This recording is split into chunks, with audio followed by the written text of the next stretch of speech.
So it's halfway through 2026 and I'm freaking out. Therefore, it's time for the Mid-Year Freakout Tag. I used to do this tag before I took my kind of long break and then I brought it back last year, so I think it's going to be a tradition now. Overall, I feel like this has been a really good reading year so far. I read a lot of really great books and I've also read a lot of books. I'm filming this kind of mid-June and I'm currently at 76 books that I have read, so by the time I post this, it'll probably be over 80, which is pretty great in terms of quantity. I feel like last year I also did something similar, maybe a little bit less than where I'm at currently. If I continue at this rate, I will be close to 160 books, and last year I finished with 145, I think. But I don't know if this rate is going to continue because there are quite a few major life things happening this year that I won't go into super in detail, but I know that the summer and fall are going to be a big transition time for me and my household, so I think that I probably won't read as much as I did in the first half of the year. But that being said, the main purpose of the tag is just to talk about the books I've read so far, what I still have to read, and just generally talk about how the reading year is going. So let's jump into the questions. So question number 1 is the best book of 2026 so far. I recently posted a video talking about my top,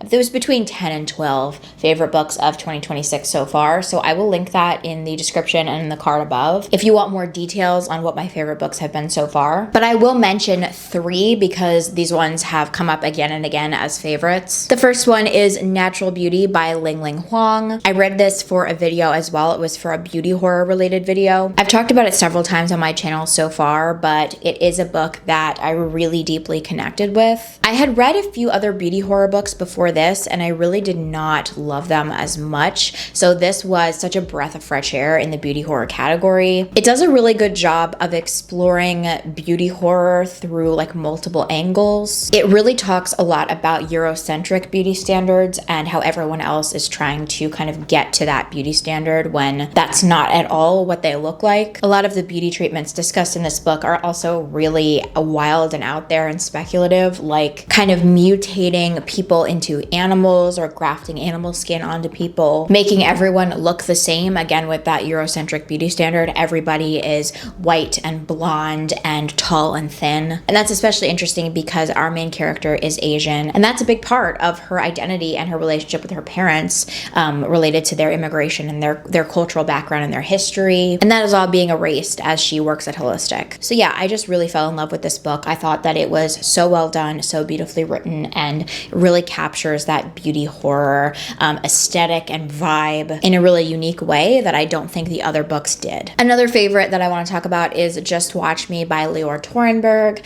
I have actually read this twice this year, once because it just came out in January, and then the second time because it was a book club book with my in-person book club in March. So I ended up rereading it just to refresh on all the details. And this book is truly so much fun. It is just a wild ride. Our main character is completely unhinged and also repressing this memory and this grief that she has surrounding her sister who's in a coma. So that comes up quite a bit. It's a sad book, but also a wild ride and like a very fun book in a lot of ways, just watching like her descend and spiral and do crazier and crazier things. She essentially decides to create a Twitch account and go live and have this stream-a-thon in order to make money for her sister. And on her stream, she basically just eats increasingly hot peppers and puts herself in harm's way just to get attention. She's a very unlikable character. That's something that came up quite a bit in book club. A lot of people did not like this character, and some people didn't like the book because they didn't like the character.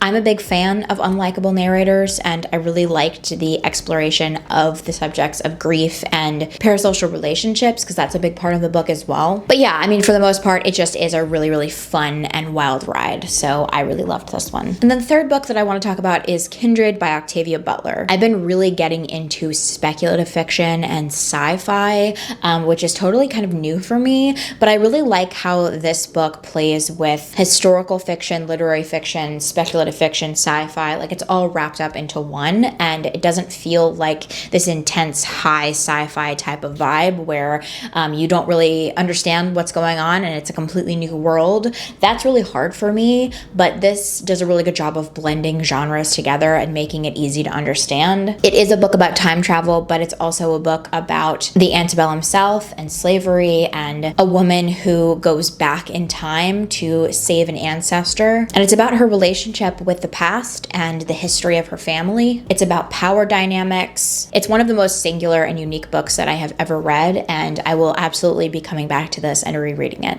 Okay, question number 2 is new releases you haven't read yet but want to. First up is But Won't I Miss Me by Tiffany Sao. I'm not sure on the last name. This is a motherhood related book that I saw absolutely everywhere and ended up picking up. It is sort of another speculative sci-fi related book about the transformation of motherhood. Apparently in this world, mothers go through this huge transformation where they actually are splitting and creating a different version of themselves. But the main character's transformation does not go as expected, and so we're dealing with the repercussions of that afterward. It sounds so good and so interesting and really poignant in discussing the huge transformation of motherhood, both physically and mentally. And this idea that you are reborn or that you're a new person and the old version of you goes away, I think is a really interesting thing to explore, especially with a main character who doesn't transform in the way she's supposed to, which is very similar in tone to a lot of other motherhood horror books that I've read.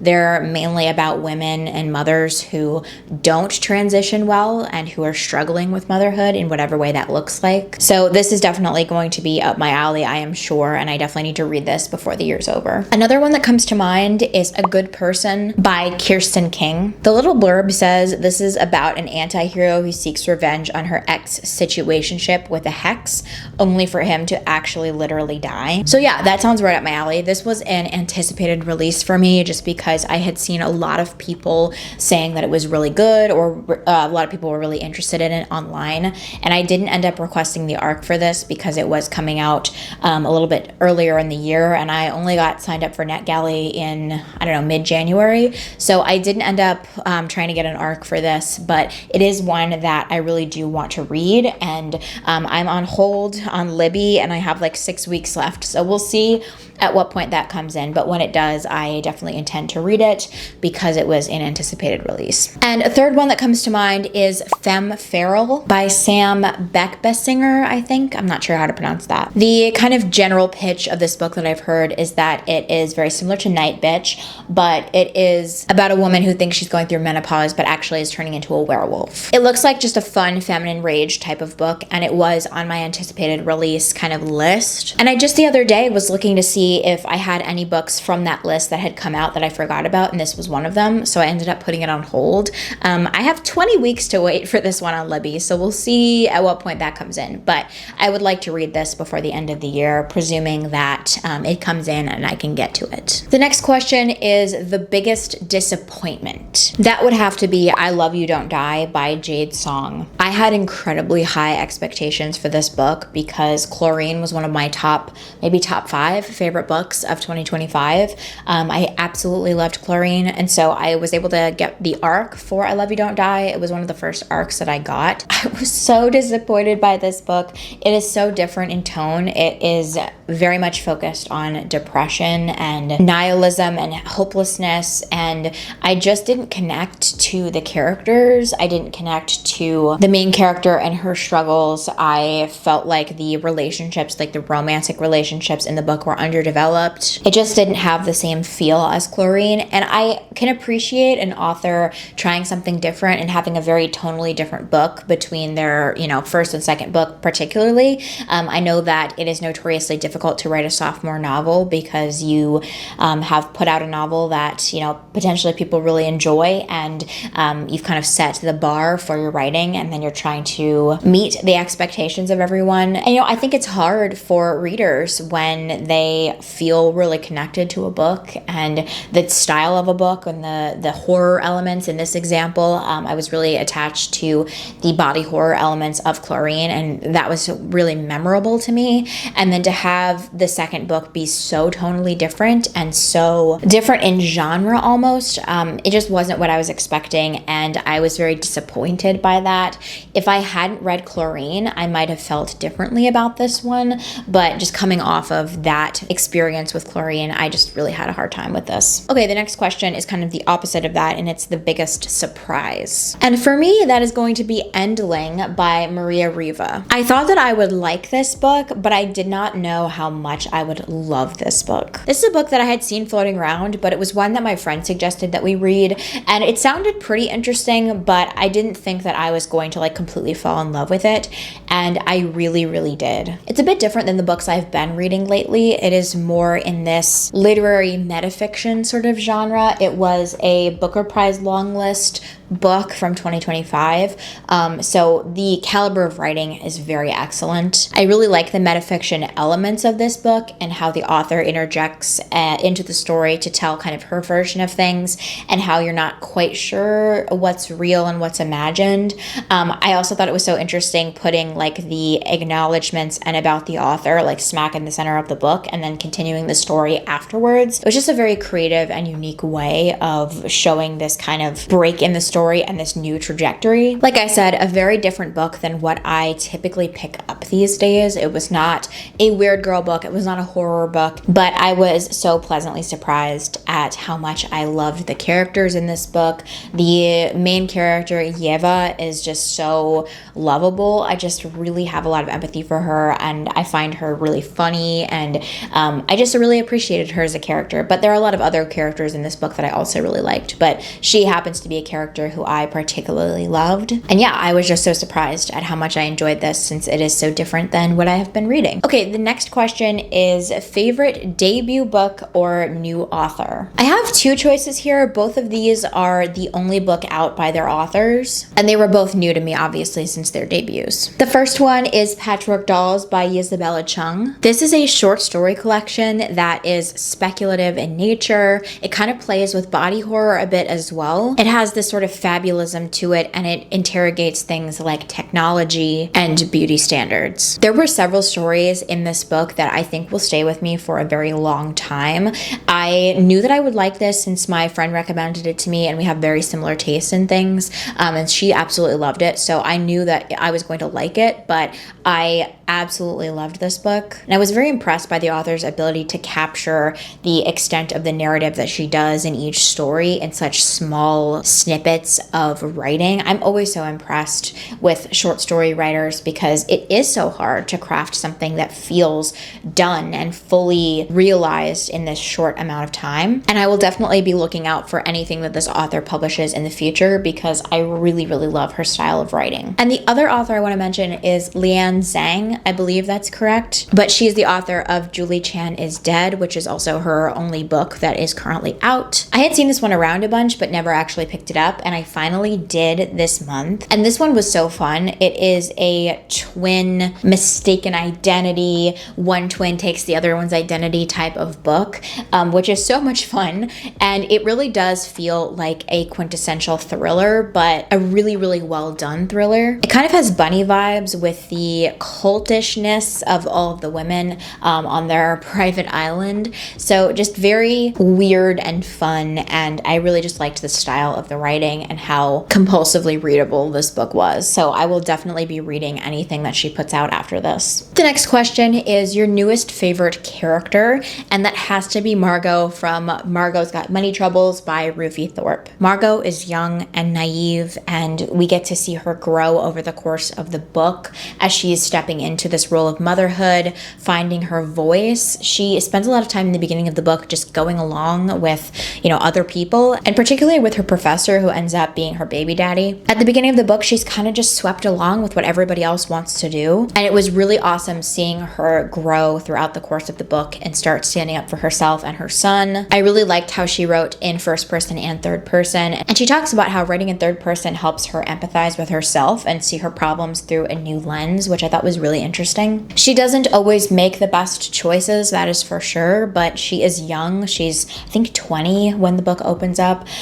She's naive, perspective, she's still lovable and she's still trying her best. She's always approaching her parents and people in her life with a lot of kindness and grace, which I thought was really impressive, particularly for her age and just with how crazy everybody is in her orbit, and how much I would probably be losing my shit. Maybe not at her age, and maybe that's the point. I have grown a lot myself in not taking shit from people, but at her age, I probably would have taken it. So I appreciate that realism of her character and what it was like to be 20 and think that things are just going to work out for you. But yeah, even though she's not a perfect character and doesn't make all the right choices, I found her incredibly lovable, and I found all of her quirks very endearing. Okay, the next question is the most beautiful book you've bought this year, and I have two for this. One of them you've already seen, and that's Kindred by Octavia Butler. This is a very specific edition that I looked for all over the place until I finally came across it. I will put up a picture of what the typical cover looks like for this, and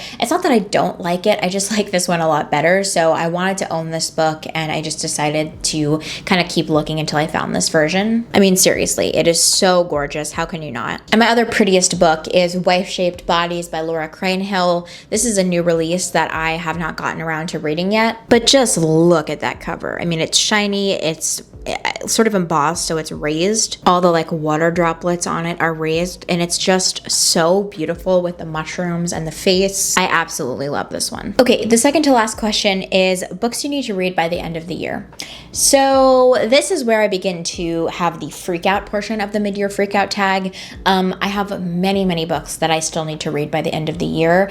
I will put up some photos of where I'm at with my various personal curriculum things. I cross out each of the books that I have already read. So everything that's not crossed out is the ones I still have to read for my 2026 TBR and my personal curriculum. So all of these are books that I quote unquote have to read before the end of the year. Most of my courses in my personal curriculum require me to read several books. I feel like in the beginning of the year, I hit my personal curriculum very hard and then I kind of pilfered out. So this month I'm hitting it a little bit harder again and trying to get some more classics done. Quite a few books that still need to be read before the end of the year. So I need to get myself moving on that and stop reading new releases and get back to my backlist books and the things that I have been procrastinating on. Okay, and the final question is my favorite book to movie or book to TV adaptation. I have two for this, and they're both TV shows. They both are completed, at least the seasons that we're currently on are completed. The first one is Margot's Got Money Troubles. I actually started the TV show before I read the book, and that's what inspired me to read the book. So I really loved this. I can't stop thinking about Elle Fanning as Margot. She just will always feel like Margot to me. The whole cast is amazing. I absolutely loved the family dynamics in the show, and I felt like they made some changes, but they were good changes. I didn't feel like we missed anything. The show focuses a little bit more on the family and makes the family members a little bit more lovable, which I think translates really nicely. And the show also removes the love interest for Margot, which I did not miss at all. I thought that that was a good choice to kind of condense and keep things concise. So yeah, I really loved this one. I believe this is done because it was a limited series, so I don't think we're going to get any more of that show. But the other one that I really liked, that season 1 is complete, that is The Testaments. And I have been a longtime viewer of The Handmaid's Tale and was so pumped about, re-diving into that world with The Testaments. I think that they changed quite a few things from the book just because we're in a completely different place in the story in the show than we were in the book. The Handmaid's Tale book ends kind of where season 1 ends, and then everything beyond that in The Handmaid's Tale is not true to the original story, the original book, but I'm really happy with that. I think that it was a great way of telling that story, and I think that they made a lot of good choices with that. But coming into The Testaments, it is a little bit of a different setup because the timelines are all out of whack as opposed to what they are when you jump from the Handmaid's Tale book to the Testaments book. So I think that they did a good job adapting it. There are a few things that I'm a bit disappointed by, but I do think that this is still a really great adaptation in the feel of it and the acting. So I still think that it is a favorite book to movie adaptation of this year. Okay, that is all for this video. I always have a lot of fun doing tag videos, and I don't do them a ton because I don't feel like they're particularly relevant anymore, but this is one that I do feel like I like coming back to every year. So if you enjoyed the video, feel free to like and subscribe, and I will see you in the next one. Bye. Hi. Your son is crying. Go tend to your son, please. To add some audio to your video. I haven't formally introduced him on my channel, but I know that happened. It's your first appearance on camera. Hi. Look at the camera. Do you want to go on mom's no. Oh, is it interesting? It's you. Can I see you? We're purring. We just want to be with the people. Well, go take him and be with him. I'm cutting all of that